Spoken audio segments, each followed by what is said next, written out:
Hello विद्यार्थी मित्रों, धोरण 12 फिजिक्स विषय में चैप्टर नंबर 9 किरण प्रकाश शास्त्र और प्रकाशीय उपकरण में अपने स्वाध्यायना दाखलाओ कंटिन्यू करीए छीए। जेमां स्वाध्यायनो 9.20 नंबरना दाखलानी જરાક રકમ આપણે જોઈએ। શું કીધેલું છે જો પ્રશ્નમાં વસ્તુથી 90 સેન્ટીમીટર દૂર એક પડદો રાખેલો છે। એકબીજાથી 20 સેન્ટીમીટર અંતરે આવેલા હોય તેવા બે સ્થાનો આગળ વારાફરતી એક બહિર્ગોળ લેન્સ મૂકતા પ્રતિબિંબ તે જ પડદા પર મળે છે તો લેન્સની કેન્દ્ર લંબાઈ શોધવાની છે આપણે। મિત્રો આના માટે એક સમીકરણ છે જેનો આપણે સીધો ઉપયોગ કરવાનો રહેશે। પહેલા તો આપેલી માહિતી આધારિત હું એક સમજૂતી માટે એક નાની એવી આકૃતિ દર્શાવું છું કે અહીંયા છે, ધારો કે આપણે એક બિંદુવત એવી વસ્તુ જેનાથી 90 સેન્ટીમીટર दूर एक પડદો રાખેલો છે। તો અહીંયા છે આપણો એ પડદો, અંતર છે 90 સેન્ટીમીટર। માર્ગમાં એવા બે સ્થાનોએ આપણે વારાફરતી બહિર્ગોળ લેન્સ રાખવાનો છે, એનો એ જ બહિર્ગોળ લેન્સ કે જેથી વસ્તુનું પ્રતિબિંબ તેના તે જ પડદા પર રહે। આ એકનો એક જ લેન્સ, પહેલા અહીંયા પછી અહીંયા, બંને વચ્ચેનું અંતર સ્મોલ ડી જે આપણને આપી દીધેલું છે 20 સેન્ટીમીટર તથા વસ્તુ અને પડદા સુધીનું અંતર જેને આપણે કેપિટલ ડી વડે દર્શાવીએ જે આપણને આપી દીધેલું છે 90 સેન્ટીમીટર। ધ્યાન આપજો, જ્યારે પણ આ પ્રકારનો પ્રશ્ન આપણને આપેલો હોય કે વસ્તુ અને પડદા વચ્ચેનું અંતર આપણને આપી દીધેલું હોય તથા માર્ગમાં બહિર્ગોળ લેન્સના એવા બે સ્થાનો કે જેના માટે વસ્તુનું પ્રતિબિંબ પડદા પર જ મળતું હોય तो आ प्रकारनी परिस्थिति में लेंस जे उपयोग में लेवायेल होय तेनी केंद्र लंबाईनुं सीधुं ज एक समीकरण तारवेल ध्यान में लेवानुं छे। जे समीकरण आधारित आपणे गणतरी आगळ वधारीए तो सौथी पहेला तो आपेली माहिती आपणे नोंधी राखीए के અહીં आपेली माहितीमां तो पहेला तो लेंसना बे स्थान वच्चेनुं अंतर लखी राखीए। बे स्थान वच्चेनुं अंतर जेने आपणे स्मॉल डी वडे दर्शावेल छे डी बराबर 20 सेंटीमीटर। बीजू वस्तु अने પડદા वच्चेनुं अंतर जेने आपणे केपिटल डी वडे दर्शावेल जे छे 90 सेंटीमीटर। तो स्मॉल डी अने केपिटल डी आपणे आपी दीधेल छे, लेंसनी केंद्र लंबाई मेळवવાની છે। तो लेंसनी केंद्र लंबाई જ્યારે આ પ્રકારની પરિસ્થિતિ હોય તેવા જ કિસ્સામાં વસ્તુ અને પડદા વચ્ચેનું અંતર આપણને આપેલું હોય તથા એવા બે સ્થાનોએ લેન્સને વારાફરતી મૂકતા વસ્તુનું પ્રતિબિંબ તે જ પડદા પર સ્પષ્ટ રચાતું હોય તેવી સ્થિતિમાં લેન્સની કેન્દ્ર લંબાઈ આપણે આ સમીકરણ દ્વારા મેળવી શકીએ। d² માઇનસ સ્મોલ d² ના છેદમાં 4d। d નું મૂલ્ય 20 અને કેપિટલ d નું મૂલ્ય 90 સેન્ટીમીટર। તો 90 નો વર્ગ માઇનસ 20 નો વર્ગ छेदमा 4 गुणाकार में 20 गणतरी करशो तो आपने परिणाम मळशे 90 नो वर्ग माइनस आपणे बात करिए तो 20 नो वर्ग बीजो साथे आपणे गुणाकार में लेवानो छे, सॉरी बादबाकी में लेवानो छे। तो गणतरी करता फाइनल परिणाम के आपणे 21.39 सेंटीमीटर जेटलुं मळी आवशे जे थशे आपणा ध्यानमां लीधेला बहिर्गोळ लेन्सनी केंद्र लंबाई। ओके, हवे आगळ स्वाध्यायनो 9.21 नंबरनो प्रश्न जे अगत्यनो 4 मार्क्स में पूछाई शके तेवो प्रश्न जे आगळना एक स्वाध्यायना प्रश्न साथे लिंक छे। जो जराक एनो प्रश्न स्वाध्यायना 9.10 नंबर में संपात थती मुख्य अक्ष पर बे लेंसो वच्चेनुं अंतर 8 सेंटीमीटर होय तो संयोजननी असरकारक केंद्र लंबाई शोधो। मित्रों आ किस्सामां एटले के स्वाध्यायना 9.10 में बे लेंस आपणे आपेला हता, एक हतो बहिर्गोळ અને એક હતો અંતર્ગોળ કે જે એકબીજાના સંપર્કમાં હતા। એકની કેન્દ્ર લંબાઈ 30 સેન્ટીમીટર હતી અને બીજાની કેન્દ્ર લંબાઈ 20 સેન્ટીમીટર હતી, પણ બીજો હતો અંતર્ગોળ લેન્સ। પણ ત્યાં બંને સંપર્કમાં હતા। અહીંયા ફક્ત ફરક એટલો છે બંને વચ્ચેનું અંતર આપણને આપેલું છે 8 સેન્ટીમીટર છે। તો એના સંયોજનની અસરકારક કેન્દ્ર લંબાઈ આપણે શોધવાની છે। આ જવાબ સંયોજનની કઈ તરફથી પ્રકાશની સમાંતર કિરણાવલી આપાત કરવામાં આવે છે तेना पर आधारित है एवं आपने पूछेलू है। एटले जे संयोजननी केंद्र लंबाई आपने मळे छे ए समये लेंसना संयोजन में कई बाजुथी प्रकाशनी किरणावली आपात थाय छे तेना पर आधारित है के नहीं ते आपने पूछ्युं छे। શું સંયોજનની અસરકારક કેન્દ્ર લંબાઈનો ખ્યાલ સહેજ પણ ઉપયોગી છે? એટલે જો આ પ્રકારનું સંયોજન હોય તો એવા સંયોજનની કેન્દ્ર લંબાઈનો ખ્યાલ થોડા ઘણા અંશે પણ ઉપયોગી છે કે નહીં તેનો આપણે આન્સર આપવાનો છે. તો એની માહિતી આપણે ધ્યાનમાં લઈએ. પહેલા તો હું એક નાની આકૃતિ ફરી એક વખત તમારી સામે અહીંયા દર્શાવી રાખું, જેથી પ્રશ્નનો આન્સર મેળવવામાં વધુ ખ્યાલ આવે. જો ધ્યાન આપજો, બે લેન્સ હતા જેમની મુખ્ય અક્ષ એક જ બને રીતે ગોઠવેલા હતા, પણ અહીંયા બંને વચ્ચેનું અંતર આપી દીધેલું છે જે છે 8 સેન્ટીમીટર. એક હતો બહિર્ગોળ અંશ. જો આકૃતિ સમજવા ખાતર હું નાની એવી દર્શાવું છું, અને બીજો છે અંતર્ગોળ અંશ.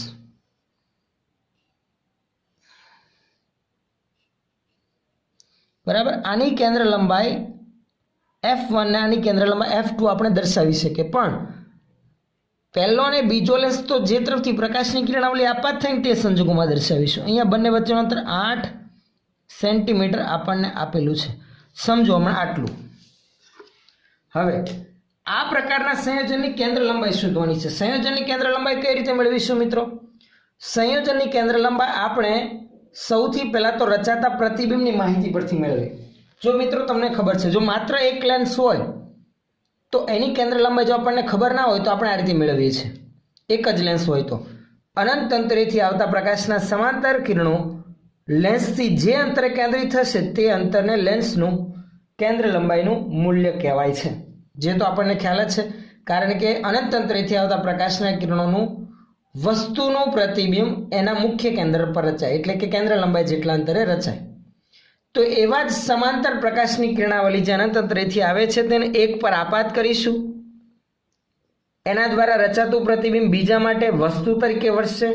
બીજો લેન્સ એનું પ્રતિબિંબ જ્યાં રચશે તે સંયોજનના કેન્દ્રથી અંતર એ સંયોજનની કેન્દ્ર લંબાઈ કહેવાય. જો સંયોજનનું સેન્ટર એટલે કે આ થાય, બંને વચ્ચેનું અંતર 8 છે. આ બંને લેન્સના સંયોજનનું સેન્ટરને આપણે શેના વડે દર્શાવી? C વડે. એટલે ફાઇનલ પ્રતિબિંબ C થી જેટલા અંતરે રચાશે એ કહેવાશે સંયોજનની કેન્દ્ર લંબાઈ. પણ શું એ કેન્દ્ર લંબાઈ પ્રકાશની કિરણાવલી કઈ બાજુથી પ્રકાશના કિરણો આપાત થાય છે તેના પર આધારિત છે કે નહીં તેવું આપણને પૂછેલું છે. એટલે આપણે શું કરીશું? આ સંયોજનમાં એક વખત ડાબી તરફથી સમાંતર કિરણાવલી આપાત કરીશું અને સંયોજનની કેન્દ્ર લંબાઈ મેળવીશું, અને પછી બીજી વખત જમણી તરફથી સમાંતર કિરણાવલી આપાત કરીશું અને ફાઇનલ સંયોજનની કેન્દ્ર લંબાઈ કેટલી મળે છે એ મેળવીશું. જો બંને સમાન આવે તો સંયોજનની કેન્દ્ર લંબાઈ ઉપયોગી છે, બરાબર છે. પણ જો સમાન ના આવે તો સંયોજનની કેન્દ્ર લંબાઈનો ખ્યાલ સહેજ પણ ઉપયોગી નથી, અને સમાંતર કિરણાવલી કઈ બાજુથી આપાત થાય છે તેના પર આધારિત છે તેમ કહેવાય. તો સૌથી પહેલા આ બહિર્ગોળ લેન્સ જે છે જેની કેન્દ્ર લંબાઈ 30 સેન્ટીમીટર છે, ચાલો એ તો લખી રાખીએ આપણે. આની કેન્દ્ર લંબાઈ 30 સેન્ટીમીટર અને આની 20 છે. અંતર્ગોળાથી એ માઇનસ આવશે અને બહિર્ગોળ લેન્સની કેન્દ્ર લંબાઈ કેવી આવશે? ધન આવશે. તો સૌથી પહેલા આ આપેલી માહિતીને આપણે નોંધી રાખીએ, જે આગળ 10 નંબરના પ્રશ્નમાં આપણને આપેલી હતી. બહિર્ગોળ લેન્સની કેન્દ્ર લંબાઈ F1 બરાબર +30 સેન્ટીમીટર તથા અંતર્ગોળ લેન્સની કેન્દ્ર લંબાઈ F2 બરાબર -20 સેન્ટીમીટર. આ પ્રથમ કિસ્સા માટે એમાં શું ધ્યાનમાં લઈશું આપણે કે સમાંતર કિરણાવલી બહિર્ગોળ લેન્સની ડાબી તરફથી આપાત થાય છે તથા તેમની વચ્ચેનું અંતર કેટલું છે? 8 સેન્ટીમીટર આપણને આપેલું છે. ચાલો હવે સૌથી પહેલા નોંધી રાખીએ કે સમાંતર કિરણાવલી ધારો કે બહિર્ગોળ લેન્સની ડાબી તરફથી સૌપ્રથમ આપાત થાય છે. ચાલો એ ભાગ હમણાં ધ્યાનમાં લઈએ. સમગ્ર પ્રશ્નને આપણે બે ભાગમાં ડિવાઈડ કરી દીધેલ છે, તો હું આ આન્સરના ભાગમાં પણ 2 ટુકડા પાડી દઉં, જેથી આપણું લખાણ કરવું તથા સમજવું પણ સરળ બને. ચાલો ધ્યાન આપજો બરાબર.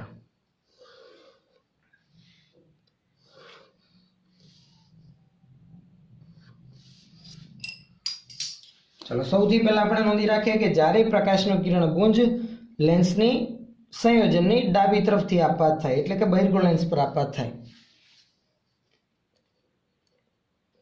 જ્યારે સમાંતર કિરણપુંજ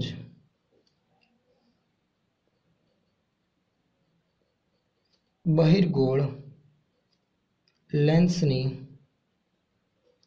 ડાબી તરફથી આપાત થાય તો લેન્સનું સમીકરણ આપણે લાગુ પાડીએ સમાંતર કિરણાવલી આપાત થાય છે ડાબી તરફથી તો લેન્સ દ્વારા રચાતું પ્રતિબિંબ કેટલા અંતરે રચાય એના માટે લેન્સ સમીકરણ -1/u + 1/v બરાબર 1/f પણ આ લેન્સ એના માટે પહેલો બનશે તો u1 v1 f1 u1 કેટલું આવશે समांतर किरणावली माटे वस्तु अनंत अंतरे होय तो इन्फिनिटी तथा तेनी केंद्र लंबाई f1 आ पहलो लेंस है तो +30 सेंटीमीटर मित्रों में सीधो ख्याल आवे वस्तु अनंत अंतरे तो प्रतिबिंब तेना मुख्य केंद्र पर એટલે કે કેન્દ્ર લંબાઈ જેટલા અંતરે રચાય માટે 1/v1 ને હું કરતા બનાવું તો 1/f1 + 1/u1 u1 ઇન્ફિનિટી તો બીજું પદ 0 થઈ જશે તો 1/30 + 1/ઇન્ફિનિટી એટલે 0 माटे v1 बराबर 1/v1 बराबर 1/30 व्यस्त करे तो मात्र 30 सेंटीमीटर एटले आनाथी 30 सेंटीमीटर अंतरे पाछू धन छे तो जमणी तरफ प्रतिबिंब रचाशे आनाथी 30 सेंटीमीटर जमणी तरफ एटले आ अंतर 8 छे तो बीजू 22 सेंटीमीटर आ बाजू हशे बराबर छे एटले अंतरगोळ लेंस थी आ रचातुं प्रतिबिंबनुं अंतर केटलुं थाय तो कि आनाथी 30 जमणी तरफ तो अंतरगोळ लेंस थी 22 सेंटीमीटर जेटलुं अंतर थशे जे अंतरगोळ लेंस माटे वस्तु तरीके वर्ते छे एना माटे लखी राखीए आ प्रतिबिंब अंतरगोळ लेंस माटे वस्तु तरीके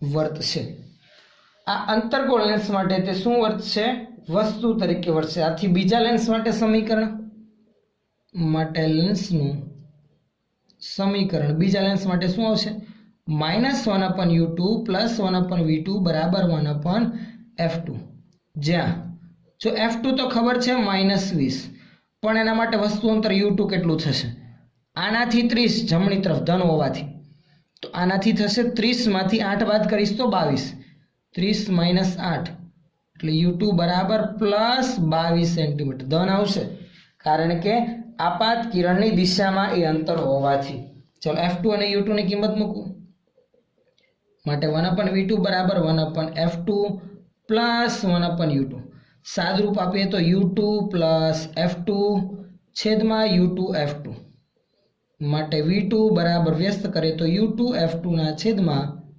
u2 + f2 चलो किंमत मूकीए u2 22 f2 -20 छेदमां u2 22 f2 -20 जो अंश में गुणाकार में ऋण है नीचे तो 22 - 20 बेज थशे એટલે ઉપર થશે 440 ના છેદમાં 2 એટલે 220 પણ માઈનસ માટે v2 બરાબર શું આવશે -220 સેન્ટીમીટર चलो ध्यान आपजो -220 सेंटीमीटर એટલે કે કઈ બાજુ આવશે તો કે અંતરગોળ લેન્સની જો જમણી તરફ હોય તો અંતર ધન કારણ કે સમાંતર કિરણાવલી આ બાજુથી આપાત થાય છે પણ -220 એટલે અંતરગોળ લેન્સથી ડાબી તરફ કેન્દ્રિત થાય છે તેમ કહેવાય પણ આનાથી અંતર 220 છે સેન્ટરથી કેટલું થાય તો કે 220 માંથી આ સેન્ટરથી અંતરગોળ લેન્સ સુધીનું અંતર એટલે કે 4 મારે બાદ કરવું પડે तो 220 में 4 बाद करूँ तो 216 सेंटीमीटर जेटलू अंतर थशे माटे अंतिम प्रतिबिंब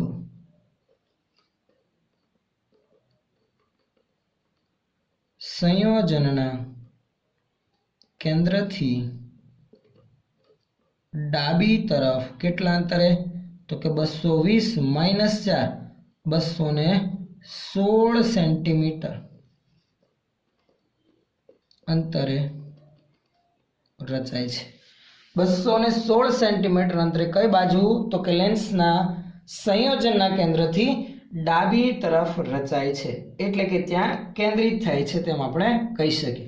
તો સંયોજનની કેન્દ્ર લંબાઈ જો કિરણાવલી ડાબી તરફથી આપાત થાય ને તો 216 છે તેમ કહેવાય.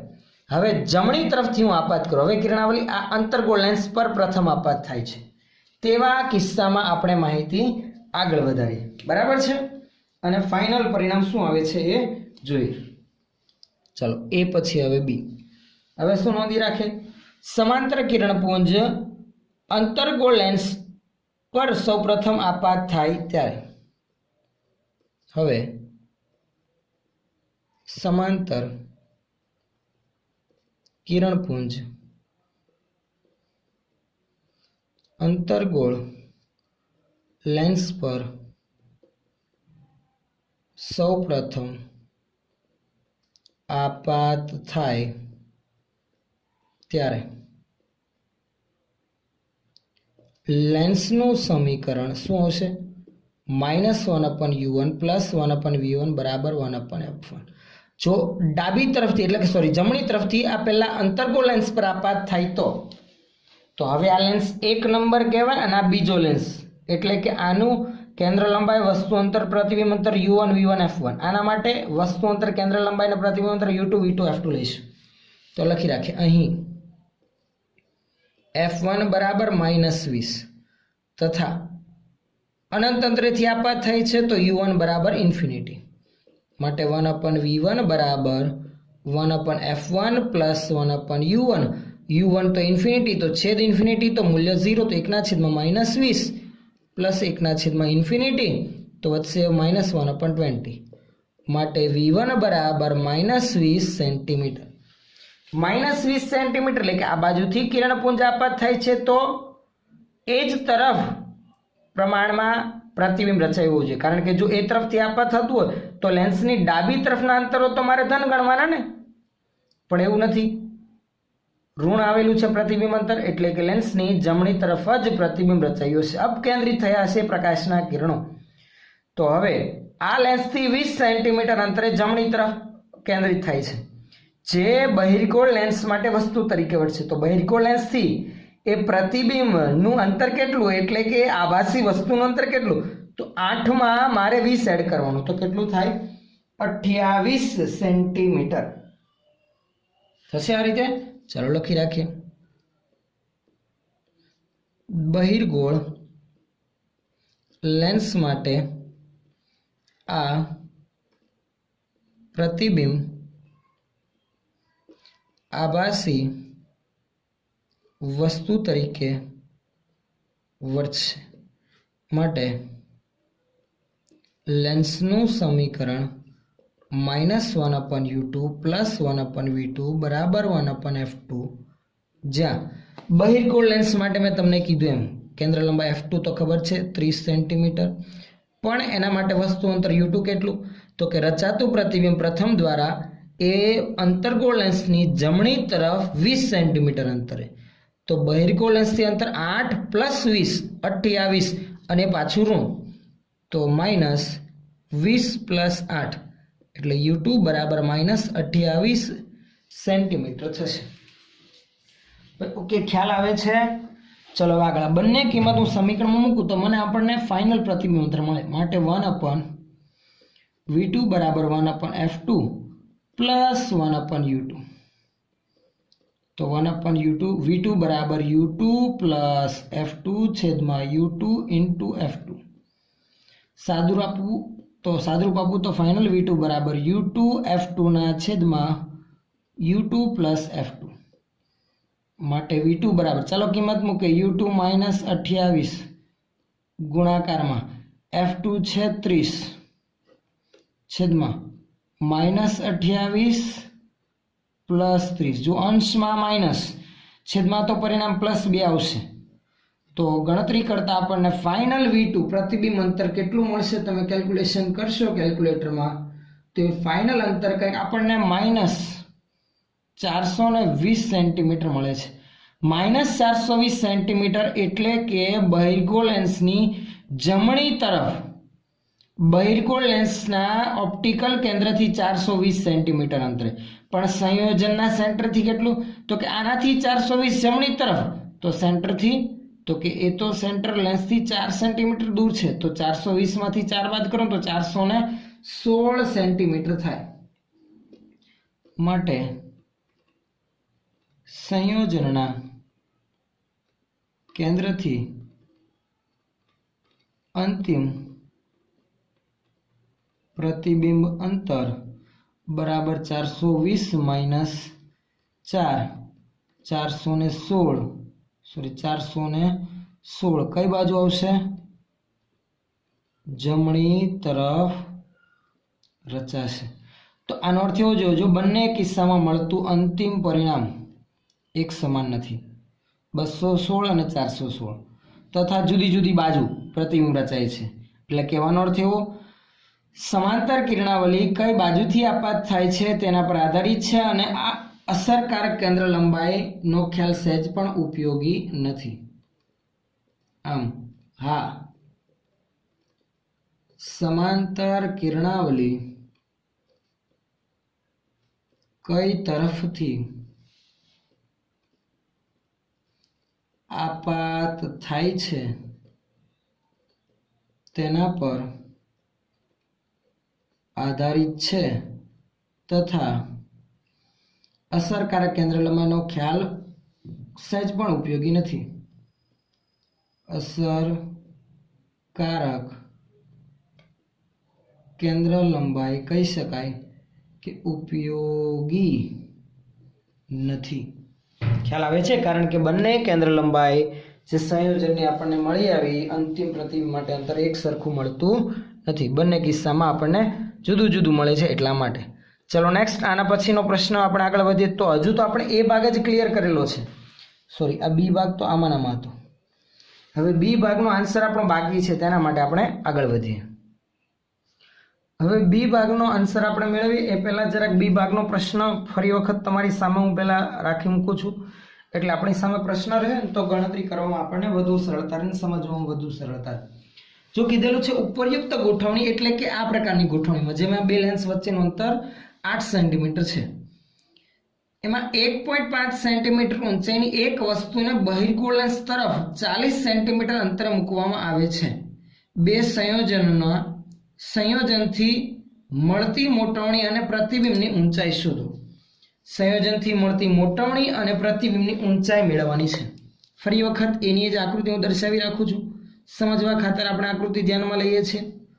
એક બહિર્ગોળ લેન્સ અને બીજો લેન્સ છે કયો? અંતર્ગોળ લેન્સ.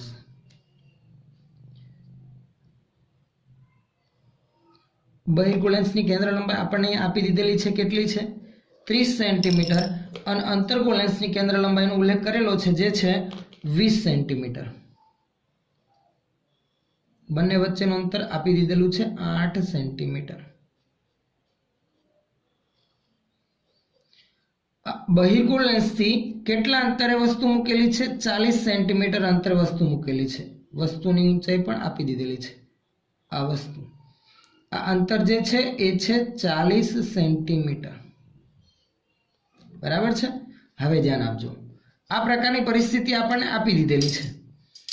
અહીંયા કીધેલું છે કે લેન્સના સંયોજનથી મળતી મોટવણી, એટલે કે આ બે લેન્સના સંયોજનથી મળતી મોટવણી કેટલી અને પ્રતિબિંબની ઊંચાઈ કેટલી મેળવવાની છે. જો લેન્સના સંયોજનથી મળતી મોટવણી મેળવવી હોય મિત્રો, તો સૌથી પહેલા તો પહેલા લેન્સથી મળતી મોટવણી અને બીજા લેન્સથી મળતી મોટવણી ગણતરી કરવી પડે.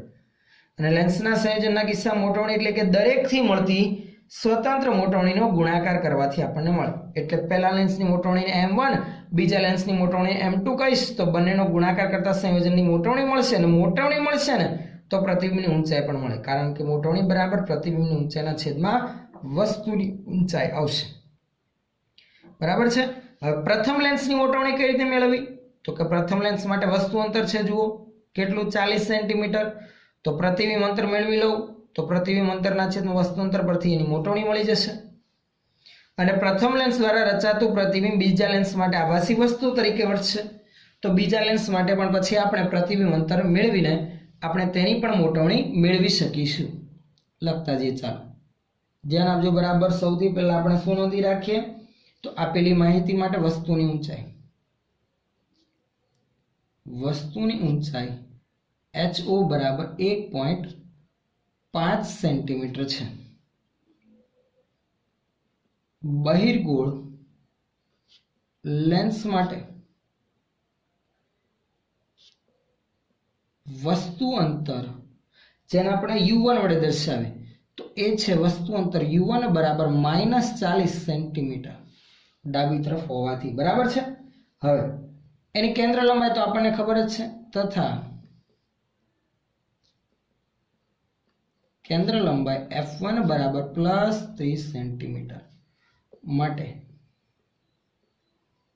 લેન્સનું સમીકરણ -1/U1 + 1/V1 બરાબર 1/F1 થાય। ચાલો હવે આપણે પ્રતિબિંબ અંતર V1 મેળવવું છે તો 1/V1 ને કરતા બનાવું તો 1/F1 + 1/U1 સાદરૂપ આપું તો U1 + F1 ના છેદમાં U1 * F1 માટે V1 બરાબર U1 F1 ના છેદમાં U1 + F1। ચલો U1 છે -40, F1 છે 30 છેદમાં U1 છે -40, F1 છે 30। સાદરૂપ આપીએ તો આપણને V1 કેટલું મળશે તો કે કેલ્ક્યુલેશન કરશો કેલ્ક્યુલેટરમાં તો આ થશે 4 3 1200 ના છેદમાં -10 એટલે કે આપણે જોવા જઈએ તો ગણતરી કરતા પરિણામ મળશે આપણને 120 કારણ કે અંશમાં પણ ઋણ અને છેદમાં પણ ઋણ તો V1 મળશે આપણને 120 સેન્ટીમીટર પાછું ધન મળ્યું। ધન એટલે કે બહિર્ગોળ લેન્સની જમણી તરફ 120 સેન્ટીમીટર અંતરે પ્રતિબિંબ રચાય। બંને વચ્ચેનું અંતર તો 8 સેન્ટીમીટર ઓલરેડી છે એટલે બીજા લેન્સ માટે વસ્તુ અંતર કેટલું થાય તો 120 માંથી હું 8 બાદ કરીશ એટલું એટલે 112 સેન્ટીમીટર। પણ હવે પ્રથમ લેન્સ માટે મોટવણી મેળવી રાખીએ તો બહિર્ગોળ લેન્સની મોટવણી M1 બરાબર V1 ના છેદમાં U1। ચલો V1 નું મૂલ્ય 120 છેદમાં U1 છે 40। હવે પ્રશ્ન એવો આવશે મૂલ્ય ઋણ લેવાનું કે ધન તો કે આ મોટવણી આપણે માત્ર પ્રતિબિંબ કેટલું મળે ને એ જ માહિતી ધ્યાનમાં લેવા માટે લેવાની છે એટલે બંને અંતરો ધન જ લેવાના। 120 ના છેદમાં 40 એટલે મોટવણી મળી 3 તો પ્રથમ લેન્સની મોટવણી M1 મળી ગઈ આપણને 3। હવે પ્રથમ લેન્સના કારણે રચાતું પ્રતિબિંબ બીજા લેન્સ માટે આભાસી વસ્તુ તરીકે વર્તશે। હવે પ્રથમ બહિર્ગોળ લેન્સ દ્વારા રચાતું પ્રતિબિંબ બીજા લેન્સ માટે વસ્તુ તરીકે વર્તશે માટે અંતર્ગોળ લેન્સ માટે વસ્તુ અંતર કેટલું થશે અંતર્ગોળ લેન્સ માટે વસ્તુ અંતર તો કે U2 બરાબર આનાથી 120 સેન્ટીમીટર જમણી તરફ તો આનાથી અંતર જમણી તરફ પણ 120 માંથી 8 બાદ કરીએ તો 120 - 8 પ્લસ 112 સેન્ટીમીટર તથા કેન્દ્ર લંબાઈ તો એ F2 આપેલી છે -20 સેન્ટીમીટર માટે લેન્સનું સમીકરણ -1/U2 + 1/V2 બરાબર 1/F2।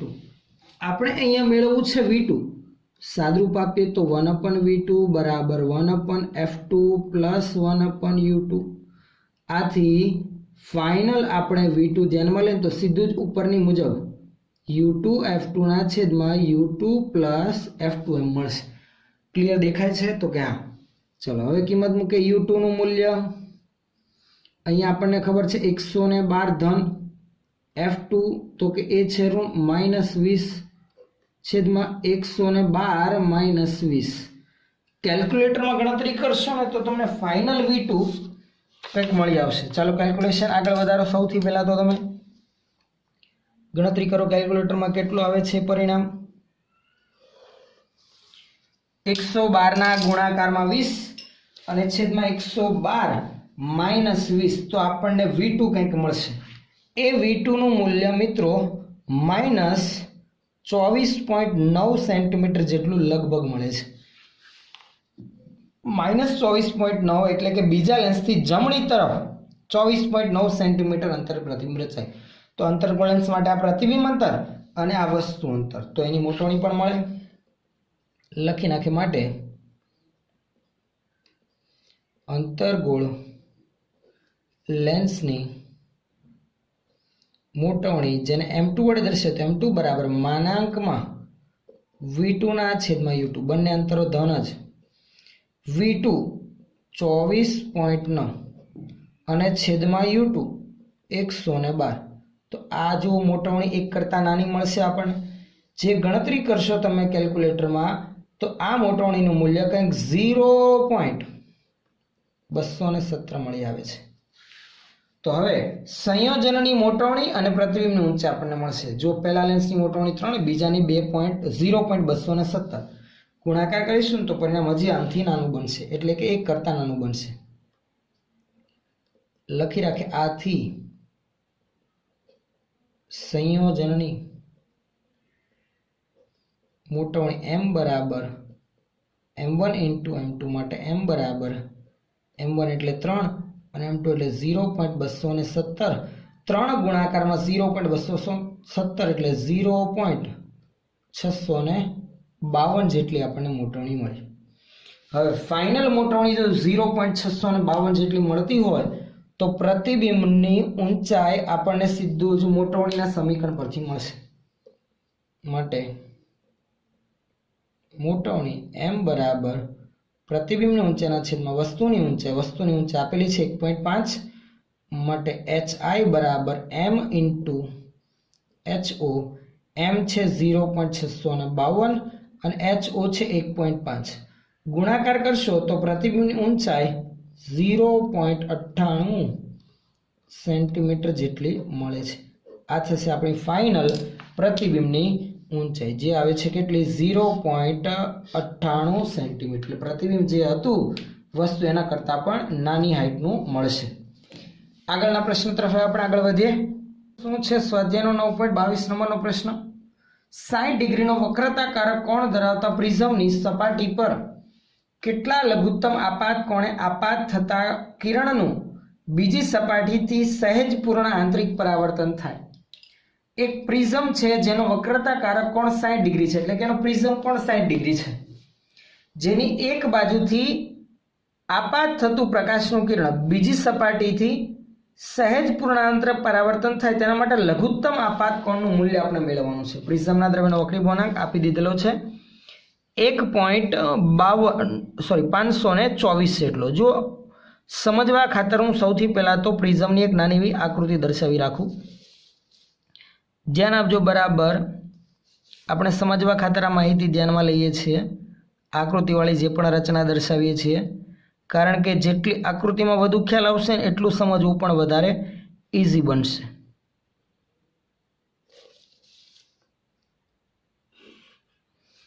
વક્રતાકારક કોણ, ધારો કે આ છે પ્રિઝમ A, B અને C. વક્રતાકારક કોણ એટલે કે A છે આપણો અહીંયા 60 ડિગ્રી. હવે પ્રિઝમના દ્રવ્યનો વક્રી ગુણાંકનો પણ ઉલ્લેખ છે, જે છે 1.524, જેને હું ધારો કે N2 વડે દર્શાવું. બહારના માધ્યમના વક્રી ગુણાંકને N1 વડે દર્શાવે તો N2 આપેલું છે 1.524. હવે ધરાવતા પ્રિઝમની સપાટી પર કેટલા લઘુત્તમ કોણે આપાત થતા કિરણનું બીજી સપાટીથી સહેજ પૂર્ણાંતરિક પરાવર્તન થાય. જુઓ, ચાલો પહેલી સપાટી પર એક પ્રકાશનું કિરણ હું આપાત કરું છું. ધ્યાન આપજો બરાબર. આપાત કર્યું. આપાત થતું પ્રકાશનું કિરણ કેટલા ખૂણે આપાત થયું એ ધ્યાનમાં લેવા માટે હું આપાત બિંદુએ સપાટીને શું દોરું? લંબ. સપાટીને દોરેલા લંબ સાથે બનાવેલો ખૂણો એટલે કે આપાત કોણ. ધારો કે એ આપાત કોણ છે આપણો અહીંયા કેટલો I. હવે નવા માધ્યમમાં પ્રકાશનું કિરણ કઈ બાજુ વળશે તો કે આ મૂળ માર્ગ. પાતળામાંથી ઘટમાં જાય તો લંબ તરફ વળશે એટલે નીચેની તરફ. ધારો કે આ રીતે વિચલનો બોવીને આગળ વધે છે. વક્રી ભવન કોણ ધારો કે આ છે, આપણે એને દર્શાવીએ R1 વડે. હવે ધ્યાન આપજો બરાબર। હવે જ્યારે એ પ્રકાશનું કિરણ બીજી સપાટી પર આપાત થાય છે ત્યારે આપણે બીજી સપાટીએ તેનું સહેજ પૂર્ણાંતરિક પરાવર્તન થાય તેના માટે લઘુત્તમ આપાત કોણ મેળવવાનો છે। અહીંયા સહેજ પૂર્ણાંતરિક પરાવર્તન થવું એટલે કે આ બીજી સપાટી પર આપાત થતું પ્રકાશનું કિરણ એ લગભગ ક્રાંતિકોણ જેટલા ખૂણે આપાત થાય તો નિર્ગમન કોણ કેટલો મળે આપણને 90, એટલે એ નવા માધ્યમમાં પછી જઈ શકે નહીં। તો આ બિંદુ પાસે હું લંબ દોરું અને આ તેનો મૂળ માર્ગ હતો, તો બે માધ્યમને છૂટી પાડતી સપાટી માટે એ નવા માધ્યમમાં આગળ વધવાના બદલે એ બે માધ્યમને છૂટી પાડતી સપાટીને સમાંતર રૂપે આગળ વધતું હોય એટલે કે નિર્ગમન કોણ 90 બનતો હોય તો એનું સહેજ પૂર્ણાંતરિક પરાવર્તન એટલે કે પૂર્ણાંતરિક પરાવર્તનની શરૂઆત થઈ ગઈ છે તેમ કહેવાય। શું કહું છું, ખ્યાલ આવે છે?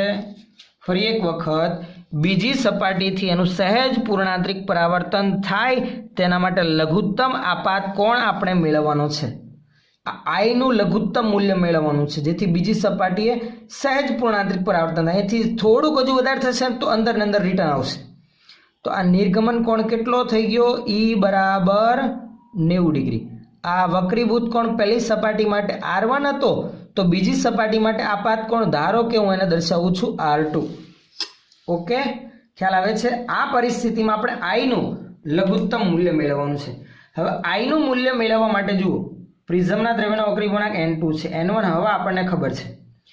જો હું આપાત બિંદુએ સ્નેલનો નિયમ લાગુ પાડું ને તો જો મારી પાસે R1 હોય ને તો મને I મળી જાય।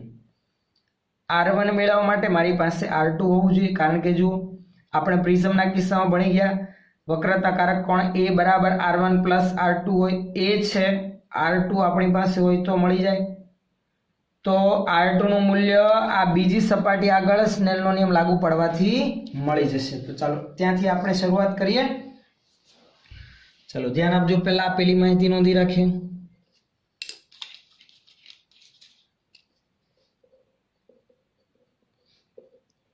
આપેલ પ્રિઝમ માટે વક્રતાકારક કોણ એ કેટલો છે? 60 ડિગ્રી તથા N1 બરાબર 1 કારણ કે બહારનું માધ્યમ હવા અને N2 બરાબર પ્રિઝમના દ્રવ્યનો વક્રી ગુણાંક 1.524 લખી રાખું છું એમ પ્રિઝમ એમ।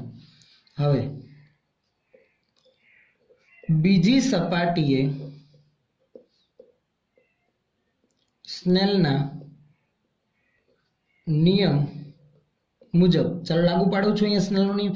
આ માધ્યમનો વક્રી ગુણાંક N2 બહાર પાછું હવા તો N1 લાગુ પડે અહીંયા સ્નેલનો નિયમ તો N2 sin R2 નવા માધ્યમમાં બરાબર N1 sin નિર્ગમન કોણ E, પણ E તો 90 છે લખી રાખે। બીજી સપાટીએ સહેજ પૂર્ણ આંતરિક પરાવર્તન માટે E બરાબર 90 લેતા ચાલો હવે કિંમત મૂકી રાખીએ। R2 મેળવવાનું છે તો સૌથી પહેલા તો sin R2 નું કરતા બનાવી દો તો N1 ના છેદમાં N2 ઇન્ટુ sin E નું મૂલ્ય 90। ચાલો N1 એટલે 1 અને આ N2 નું મૂલ્ય છે 1.524 બરાબર છે તો કે હા, અને sin 90 નું મૂલ્ય આવે 1 તો 1 ના છેદમાં 1.524 એટલે મૂલ્ય આવશે 0.6562 એટલે 0.6562। તો નેચરલ સાઇનમાં હું આ મૂલ્ય આધારિત ખૂણો મેળવવા જાઉં તો મને પરિણામ મળશે તો એક ખૂણાનું મૂલ્ય લગભગ 41 ડિગ્રી જેટલું આવે છે R2 બીજી સપાટી માટે આપાત કોણ। હવે પ્રિઝમના ગુણધર્મો પરથી વક્રતાકારક કોણ એ R1 અને R2 ના સરવાળા જેટલું હોય લખી રાખીએ। અહીં A બરાબર R1 પ્લસ R2 માટે R1 બરાબર કેટલું થશે? A માઇનસ R2 માટે R1 બરાબર A છે 60 માઇનસ 41 કેટલું થશે? 19 ડિગ્રી।